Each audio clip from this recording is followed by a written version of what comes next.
Gente, eu acho que foi muito engrandecedor para todos nós, para médicos, profissionais de saúde, familiares e a população geral. Eu acho que isso é apenas uma sementinha que foi plantada em 2024 pela Ana Marina e colaboradores, e nós vamos dar estímulo para que isso ocorra.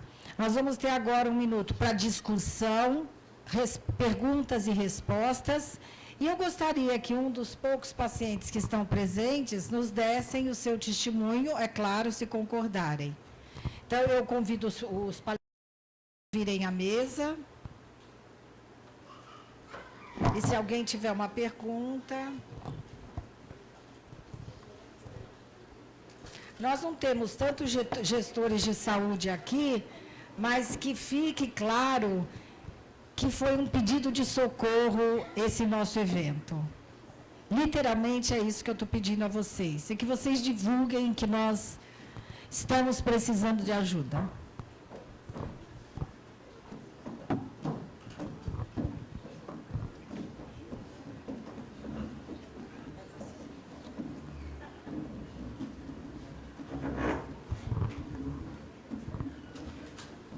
Tem mais? Para o Enzo. Fica aqui do lado. Ah, peraí, tem mais um. Qual que é o melhor? Não, lá para lá, ó.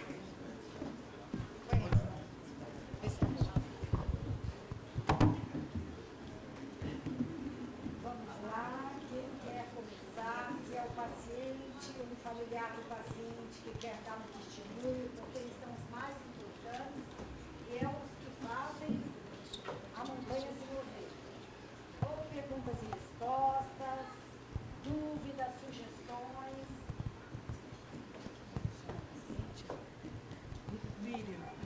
Miriam, boa tarde. você gostaria de falar, por favor? É mais a parte nutricional. No caso, eu sou uma paciente bariátrica, né? E assim, eu não sei se tem alguma nutricionista que eu estava passando, eu passei com ela faz um ano. E ela mandou tomar whey. Só que eu só vomito, né? Assim, whey, riluzol, esse monte de medicação. No caso, eu tenho uma dieta especial ou... Cadê a nutricionista? Ali. Eu tenho que conversar com ela, que agora eu comecei a passar aqui, né? Se vai ter exame de sangue, essas coisas, ficou meio... Eu não quis perguntar naquela hora para não interromper, né?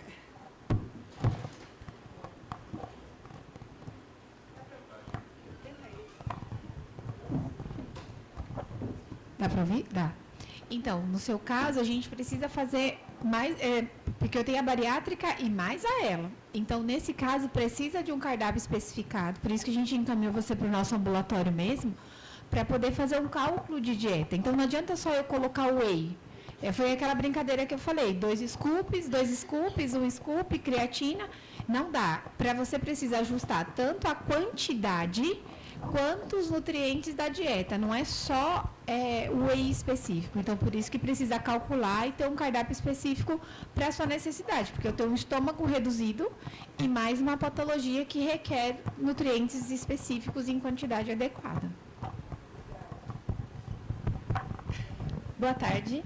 Primeiro, obrigada pela, o compartilhamento, né, da experiência de vocês, o conhecimento. E isso faz a mudança, né, de olhar. Onde a gente, às vezes, não tem um olhar específico para aquilo porque não vê, não trabalha.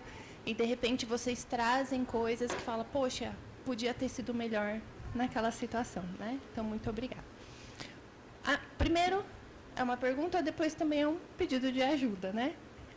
Talvez seja uma pergunta óbvia, mas como eu fiquei sem reação, eu gostaria que vocês, para todos que puderem falar. Há 3 semanas eu atendi uma paciente com ela no pronto atendimento. Ela veio pelo aumento dos sintomas que ela vinha. Então, ela tinha como sintomas já de base o formigamento dos membros inferiores e uma dor leve e o formigamento do membro superior esquerdo.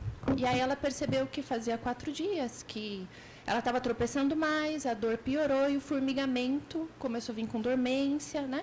E aí ela foi até o pronto atendimento e com todas as questões que a assistente social colocou, né? Muitos profissionais falam que ela não devia ter ido ali, tem que ir no hospital de referência, que às vezes é muito longe, o paciente fica um pouco perdido.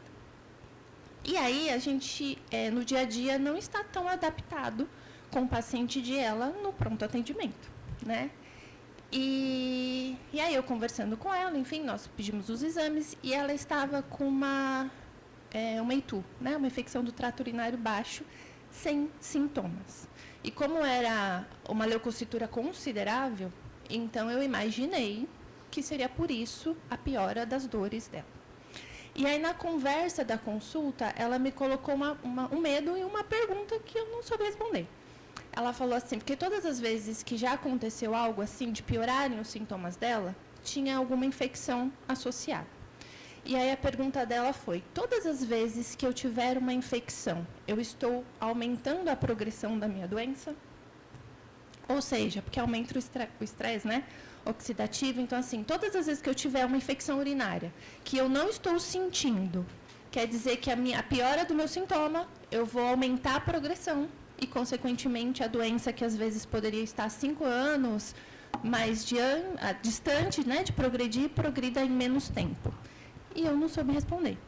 Aparentemente, parece uma resposta óbvia, né? Mas eu falei, eu não sei. Eu não sei te responder, e aí surgiu a oportunidade agora de eu perguntar. Vocês querem que eu faça o pedido de... Primeiro a pergunta, depois o pedido de ajuda. Obrigada. Assim, é uma pergunta muito interessante, porque é o dia a dia dos pacientes, né? Eles têm essa dúvida, acontece, eles vão ter infecção urinária, eles vão ter pneumonia. Então, é uma pergunta muito pertinente, não é nada óbvio. O que a gente sabe, assim, uma infecção leve, um ITU que não está tendo maiores sintomas, ela não teve febre, não teve alteração de consciência, acho que não teve leucocitose também, nada sistêmico, a princípio ela não vai afetar a evolução da doença, tá? Pode tranquilizar o paciente nesse sentido. Pode ser que ele realmente tenha outros sintomas mesmo, talvez, esses pacientes eles flutuam os sintomas, então qualquer desequilíbrio da homeostase, né, pode ser um estresse, pode ser uma infecção subclínica, eles podem ter alguns sintomas que são atípicos, então isso a gente observa. Mas isso não vai implicar em uma rápida progressão. Agora, diferente de uma pneumonia, por exemplo. Se esse paciente tiver uma pneumonia, entrar num quadro séptico, ficar muito grave, necessitar de ventilação mecânica, isso vai levar a uma sarcopenia que vai se somar aos sintomas dela e pode, sim, fazer com que a doença evolua mais rápido. E aí o nosso objetivo aqui é evitar justamente que esse paciente vá ao pronto-socorro. Então, todas essas terapias, todos esses cuidados, toda a informação que a gente dá para os familiares, de cuidados básicos do dia a dia, é justamente para isso, para evitar que ele vá no pronto-socorro. Então, a gente atua nessa parceria. Mas, uma vez precisando, ele pode receber o tratamento antibiótico terapia, ele deve receber, né? Igual qualquer outro paciente, deve ser investigado. Infecção urinária, pneumonia, porque eles podem ter realmente sintomas atípicos, não como um paciente normal que vai ter febre ou uma tosse com secreção muito grande, até que se ele tiver dificuldade de tosse. Então, em relação à progressão da doença, não necessariamente, se for infecção leve. E assim, é isso que eu queria também deixar aqui, nosso objetivo é que ele não vá justamente aos hospitais, ao pronto-socorro, e que ele fique mais tempo em casa, com maior qualidade de vida, e tenha, a gente consiga evitar esses episódios. Você vai falar mais alguma outra coisa? Obrigada. A outra é o pedido de ajuda, né? Assim como esse simpósio, ele agregou muito para mim, então, no município que eu trabalho, isso não acontece, né? Enfim, faz quase 8 anos que eu estou lá, e se você me perguntar assim, se você receber um paciente com esse diagnóstico, você encaminha ele para onde? Entende? E aí, eu não sei se é possível, se o auxílio mesmo aos gestores do município, a criação de um grupo. Eu participei de um tempo aqui de um grupo da asma, aonde existe esse grupo nos 7 municípios, né? E com essa intenção de todo mundo aprender a tratar a asma, né, da forma adequada, enfim. se existe a mesma possibilidade de fazer um comitê, porque o que a gente tem no serviço público, às vezes, é o desmonte, né? Muda a gestão, acaba, todo mundo vai com a informação, vai embora com a informação e quem chega fica sem. E aí, não sei se cutucar, sabe? Eles falam, precisa de um comitê, olha, precisa de pessoas que vão permanecer na rede para fazer essa conversa. Não só sobre ela, mas vocês têm um ambulatório aí de doenças raras, né? E a Fundação é a nossa referência em muitas coisas. Então, e eu acho que essa informação, pelo menos no meu município, ela é meio perdida. Então, esse é o pedido de ajuda. Não sei como fazer, mas se precisarem de mim, eu estou disposta para ir lá para tentar fazer alguma coisa, porque é necessário. Porque lá na ponta, a gente é muito desamparado. Às vezes a gente até tenta, mas o paciente se perde no meio do caminho. E aí a judicialização ela vai vir, não tem o que fazer, né? E às vezes até a gente orienta ele, fala, é o único jeito. E às vezes não precisa, né? É só uma falta de informação e um ajuste.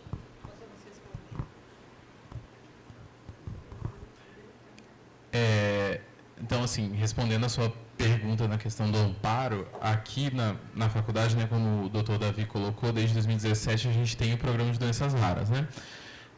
O encaminhamento para o programa de doenças raras é uma coisa que tem que ter um pouquinho mais de cuidado do que um encaminhamento simples para uma especialidade médica, mas que é totalmente factível e os pacientes chegam e eles vêm para a gente.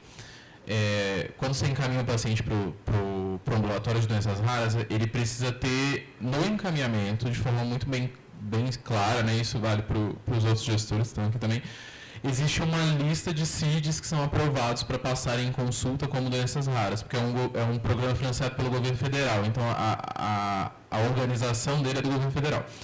Essa lista de CIDs, ela não é 100% uniforme entre os municípios, não sei se por uma questão de talvez atualizou em um lugar e não atualizou em outro, então tem um ou outro CID que às vezes, por exemplo, na listinha que a Prefeitura de Santo André tem, no nosso não tem, e vice-versa, mas para as doenças mais, por exemplo, doença do neurônio motor que está em todos, né? E aí o encaminhamento que você pode fazer é para o ambulatório de aconselhamento genético doenças raras, ou genética doenças raras, a palavra-chave acaba sendo genética aí. Mas não, se você encaminhar por geneticista só, aí não vai funcionar, tem que ser genética doenças raras. Porque às vezes quem está na ponta, no sentido até administrativo, né, que fica lá no OBS, que é quem vai receber o encaminhamento, quem vai lançar no sistema, tem dificuldade em achar no sistema para onde é. E aí, por exemplo, a gente já teve vários pacientes que ficaram um tempão perdidos porque foram encaminhados, né, como doença do neurônio motor, por exemplo, só que foram encaminhados para neurologia. E aí, por exemplo, Santo André tem neurologista no Atrium, São Bernardo tem neurologista na Policlínica, Mauá, vocês têm os centros, as AMES, né, os centros de especialidade. Só que são neurologias de baixa complexidade que não são específicas. E o único lugar que trata doenças raras, né, que o único centro é aqui. E ele só chega como genética doenças raras, porque ele passa sempre primeiro pela genética. Mesmo que a doença não seja necessariamente de cunho genético, né, específico. Então, nesse sentido, é uma coisa que dá para fazer. Quanto a programas assim, de comitê, de orientações, aí eu acho que é uma conversa para um outro ponto, mas é uma possibilidade. Eu acho que é um projeto futuro, né? A gente estruturando melhor a nossa equipe. É um projeto, um sonho que a gente tem de realmente fazer assistência para os pacientes, para a gente chegar da ponta até o super especialista, né? Fazer essa ponte. Então, a telemedicina ajuda, os programas podem ajudar, mas isso é realmente um sonho, um objetivo que a gente tem para o futuro. Claro que vai precisar do apoio, né, da parte da gestão, dos outros colegas, manifestarem interesse também, né? Mas isso é um projeto, sim, futuro, que eu acho que é factível. Oi, então, a nível de esclarecimento, né, Mauá não sei como funciona, Santo André a gente tem uma central de regulação e existe um fluxo de encaminhamento para doenças raras, e é realmente o que o doutor falou, tem alguns CIDs que contemplam, né? Isso às vezes causa um problema porque chegam alguns pacientes com a expectativa de estar vindo para doenças raras e de fato não está contemplado, e a gente sabe que não é uma questão nem da faculdade, é uma questão ministerial, né? Mas em Santo André, assim, A própria atenção básica pode fazer o encaminhamento para doenças raras, dependendo da qualidade dessa justificativa, ou o neurologista de base, né, das centros de especialidades também faz. Né? Então, Santo André funciona dessa forma. E só para reforçar, você que está com a informação, né, do SAD, é exatamente o que foi colocado no fluxo, né? A equipe do SAD estaria aqui, não pôde comparecer, mas a gente tem o suporte ventilatório do SAD. É muito importante, quando o paciente procurar o serviço, ele já chegar com o relatório do seu médico, chegar com o documento pessoal, com o comprovante de endereço, com o cartão do SUS. O que a gente vê que é muito difícil, porque um diagnóstico desse que já causa um impacto, né, esse e tantos outros, aí esse paciente, ele bate na atenção básica, ele vai na especializada, ele vai na UPA, e ele fica andando, né? Então, é bastante importante que os pacientes sejam orientados, que eles procurem o serviço com o máximo de documentação possível, né? Isso encurta o caminho e diminui o sofrimento. Tá bom? Obrigada. Só complementando, eu acho que o que você perguntou é muito pertinente. Eu acho que a gente precisa reeducar as UBSs. Se a gente não educar as UBSs, nós todos ficaremos perdidos. Não adianta a gente ter um centro de doenças raras se o próprio médico, a recepcionista, a assistente social, ela não tem ideia do que é isso. Nós ouvimos isso inúmeras vezes. Né? Então, isso não custa dinheiro, isso é apenas gestão e logística. É isso que a gente pede, a gente não está pedindo dinheiro. Então, talvez você possa propor. Eu estou à disposição para ir em todos os centros, seja para informar, seja para dar uma aula educativa. Eu tenho certeza que todos os voluntários aqui se dispõem em ir até lá para resolver dúvidas, particularmente a parte de assistência social. Então, eu acho que tem muita coisa que você pode fazer, né, sem gastar dinheiro. Mas essa reeducação, ela é fundamental, porque o colega chega inúmeras vezes, ele pega, como acho que o Enzo falou, neurologista. Não, eu não vou mandar para o centro de raras, tem neurologista na rede. Aí esse paciente vai para o neurologista na rede, fica andando, porque o próprio médico daquela região não foi educado para isso, educado metaforicamente, né?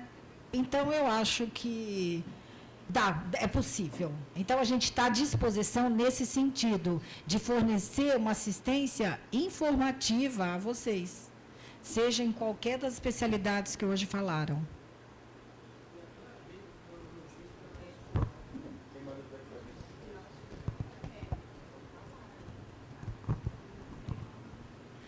Oi, eu sou fisioterapeuta do CERT São Bernardo, né? A gente teve bastante mudança, agora a gente está sem neurologista. Isso tem dificultado bastante, né? Sem neuro e sem fisiatra. Porque daí a gente sempre acionava os médicos, só tem neuroinfantil, adulto não tem. Então, daí assim, eu vejo que o paciente precisa de espirometria, eu não posso pedir como físio por causa do sistema. E eu vejo sinais respiratórios. O paciente está passando com um neuro, acho que o neuro até é uma das suspeitas, mas assim, ele ainda não pediu.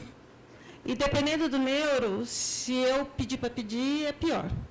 Então, eu até faço um educativo para o paciente, falo, você vai ressaltar esses sintomas para o seu médico, e fala que a físio achou que podia ser interessante um exame, né? Então, assim, a gente tem que ter todo o traquejo, porque muitas vezes eles acabam trabalhando contra só porque eu fiz algum pedido, né? Mas, complementando um pouco, acho que não só a parte educativa, mas achei interessante que vocês trouxeram o fluxo de Santo André.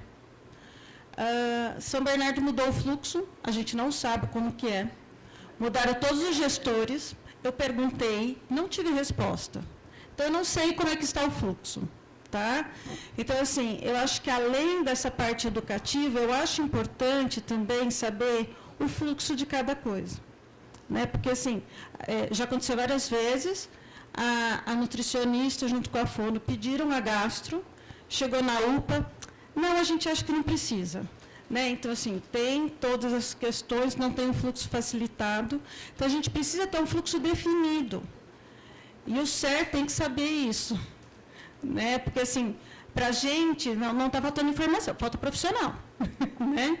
Mas, assim, eu não tenho como sair disso. E toda vez que chega paciente de ela, a gente já arrepia quem vai ser o sorteado dessa vez, que vai ter que lutar, né? Principalmente se não tem um outro recurso, e depende totalmente do SUS, é pior ainda. Então, se vocês puderem fazer algum trabalho, né, algum levantamento, para saber, né, como que está o BIPAP de cada cidade, como é que está para fazer a gastro de cada cidade, como são os fluxos, eu acho que talvez seja interessante também, porque eu não sei. E outra coisa, estou cada vez mais preocupada, porque está demorando para chegar mais paciente com ela, teve uma mudança do fluxo, né? Então, eles não estão chegando, o que eu acho que piorou um pouquinho mais. Então, quando chegar, já vai estar bem grave, né? E eu não vou ter como fazer. Obrigada. Eu acho que uma das coisas mais importantes é que no serviço de saúde, nem todo mundo vai tratar com a mesma equipe. Então, às vezes, você vai ter uma TO num determinado lugar, a fisioterapia no outro, a fisioterapia respiratória. E quando os profissionais falam linguagens diferentes, o doente fica muito complicado. Um quer fazer gastrostomia, o outro quer passar sonda. Um quer fazer coffee assist, o outro fala que não vai precisar. Um quer fazer fisioterapia, o outro não incentiva. Então, é importante que toda a equipe, independente do local que ela tivesse orientada por um protocolo que existe já, e que todo mundo seguisse o mesmo protocolo, para a gente poder falar, não, o nosso doente aqui do ambulatório, do Centro de Doenças Raras, ele trata naquela unidade, mas ela segue mais ou menos o que está o protocolo. Então, a gente fica tranquilo que o nosso paciente, apesar de não estar ligado na nossa fisioterapia aqui no centro, ele está fazendo a coisa certa. E começa aquela discussão entre profissionais, como ela está citando, e aí fica aquela discussão e o doente fica em quem eu vou seguir. Então, essa integração e essa linguagem única, eu acho que poderia ser feito com toda a rede, no sentido de estabelecer como protocolo básico e que todo mundo, dentro da sua especificidade, faça esse segmento. E eu acho que o doente só tem a ganhar, né?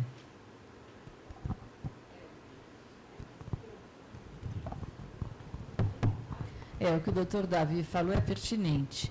A questão de ver qual é o fluxo, como cada município tem liberdade de adotar um sistema próprio, fica muito difícil a gente fazer um reconhecimento de cada município. E é o que você falou, eles mudam. Aí você faz todo um levantamento. Então, Santo André é assim, São Caetano, Rio Grande do Sul. Só que daqui a pouco já mudou. Mudou a gestão, o que entra, nós vamos mudar tudo. Então, uma coisa unificada, né, seria o ideal realmente. Esse protocolo clínico que vocês receberam aqui, que eu avisei, está disponível no site da Abrela gratuitamente, ele tinha esse propósito de ser um norte, de nortear os atendimentos, né? Ele foi escrito para profissionais. Então, ali ele dá as linhas mestras do atendimento de cada segmento, tanto da parte clínica quanto da parte da equipe, que seria para servir como esse suporte, né? É o suficiente? Não. Não. Ele é o início, né? Ele é, o que eu falei, um norte, mas ele não é detalhado. Porque aí precisaria ser capítulos e capítulos e capítulos de cada disciplina. Agora, é um caminho. A unificação seria o ideal. Porque a hora que você trabalha com a quantidade de municípios que a gente tem em São Paulo e no Brasil, e cada um adota um sistema, e esse sistema muda, conforme muda a gestão, isso você faz um mapeamento, mas ele já está defasado. Quando você terminar o mapeamento, o que você fez no início já não é mais. Né? E aí você já está trabalhando com dados equivocados e passando informações equivocadas. Então, isso é realmente complicado. Eu acho que é cobrar, né, do gestor realmente um posicionamento, né, precisamos saber qual é o fluxo que está vigente nesse momento. Né? Isso é importante. Porque realmente o paciente fica perdido, rodando em círculos, que nem um cachorro correndo atrás do rabo. Ele vai aqui, ele bate lá, ele volta para lá, manda ele voltar para lá para o começo onde ele já foi. Ele já foi lá. Mandaram ele para outro lugar. Mas aí ele volta lá, mandam ele para o outro ainda. E eles ficam batendo cabeça. Parece uma sala de espelho. Vai. E não resolve. Né? E é o que eu falei a ela, não espera. O tempo está passando. Né? E ele continua sem atendimento, sem um acolhimento, sem o tratamento. Né? Então, eu acho que a gente tem que realmente jogar luz nisso e começar a pensar. Criar grupos de trabalho, cursos de capacitação, né? Para os gestores e para todos os profissionais envolvidos com isso. Desde a unidade básica, coordenadorias de saúde, UPAs, AMAs, AMES, enfim, todos os serviços de saúde se envolverem realmente com esse olhar. Eu acho que é possível, não é fácil, mas eu acho que é possível. Tá bom? E parabéns aí pela disposição em brigar e lutar por esses pacientes, eles precisam.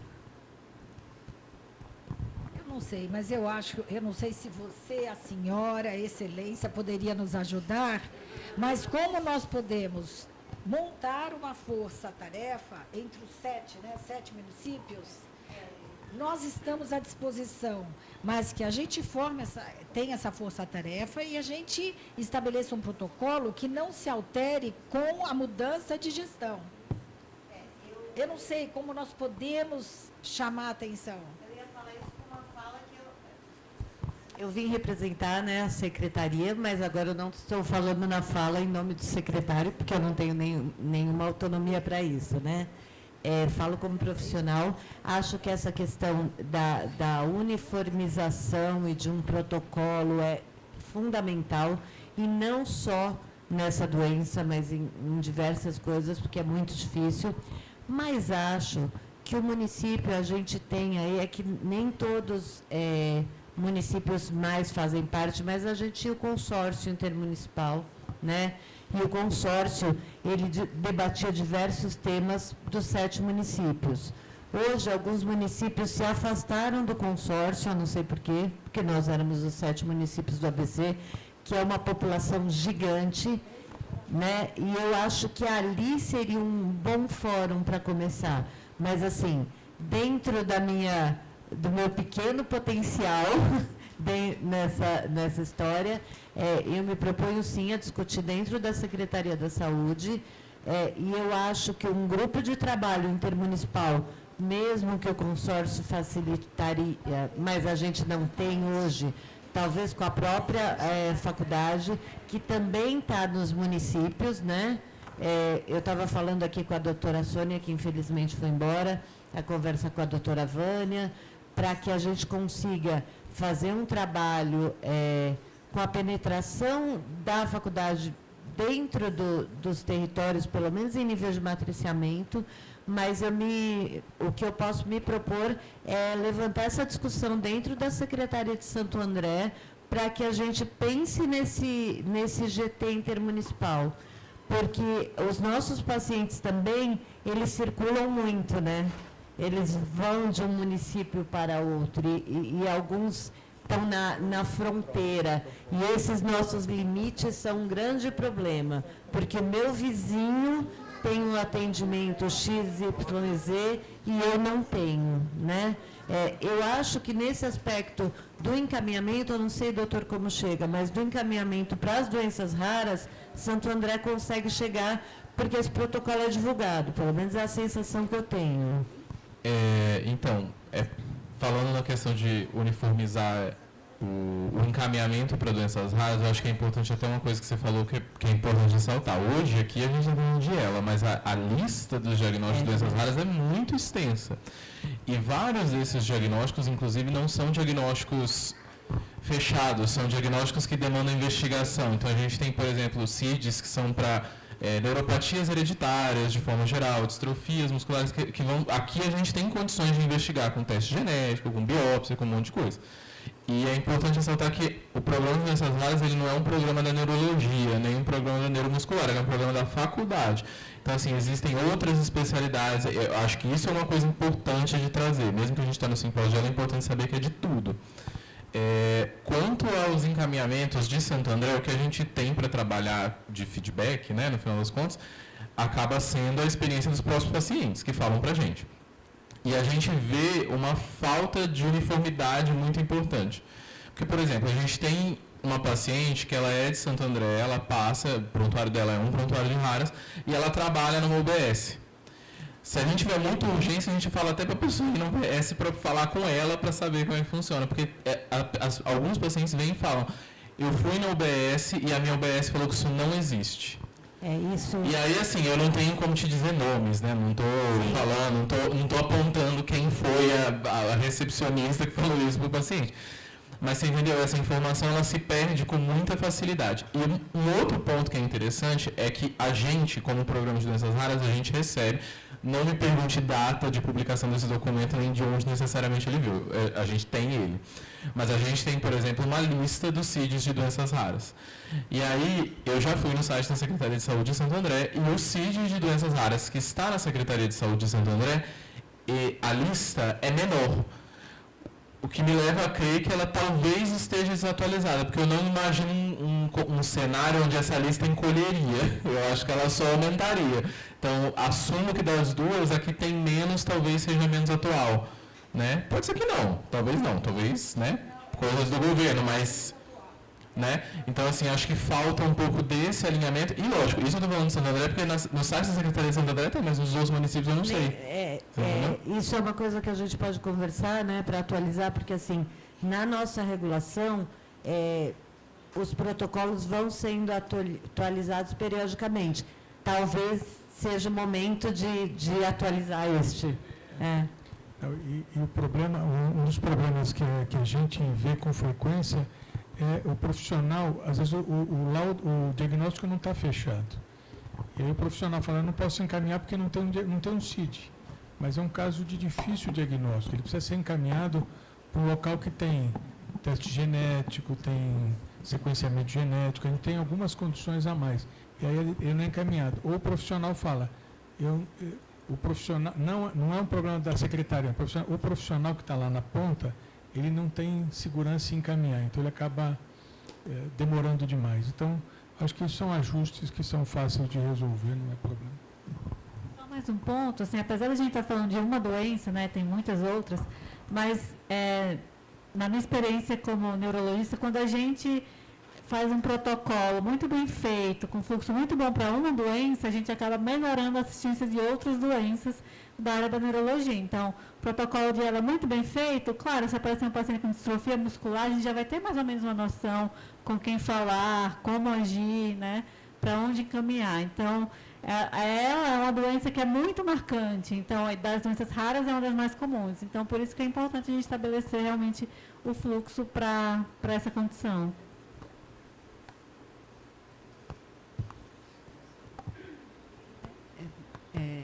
Bom, meu nome é Roseli, quem não me conhece. Eu quero primeiro parabenizar a todos pelo evento, em especial a professora Alzira. E a minha pergunta é para a professora Alzira. As quintas-feiras, as últimas quintas-feiras do mês, nós temos no nosso setor o ambulatório específico para atendimento dos pacientes com ela. E eu tenho observado que nesses encontros nós não temos a presença de fonoaudiólogos. Então, eu gostaria de saber se não encontrou um profissional ou se há esse profissional e não vem, ou se não há interesse. Eu acho que isso é uma coisa que poderia estar presente, já vista a importância. Olha, tem muita coisa que podia estar presente sem gastar dinheiro, mas isso é interesse. Eu não posso forçar as pessoas a darem um pouquinho da sua vida de forma voluntária. Existem fonoaudiólogos no serviço, mas não houve interesse. E por isso que o Enzo, de uma forma bem lúdica, ele colocou que procura-se TO e fono. Então, quem quiser participar... Ok, bem-vinda. Bom, gente, nós vamos encerrar. Eu quero agradecer a todos vocês a paciência, o carinho e esperar que a gente se encontre no ano que vem aqui. Agora nós vamos comer, relaxar e sorrir. Muito obrigada a todos, viu?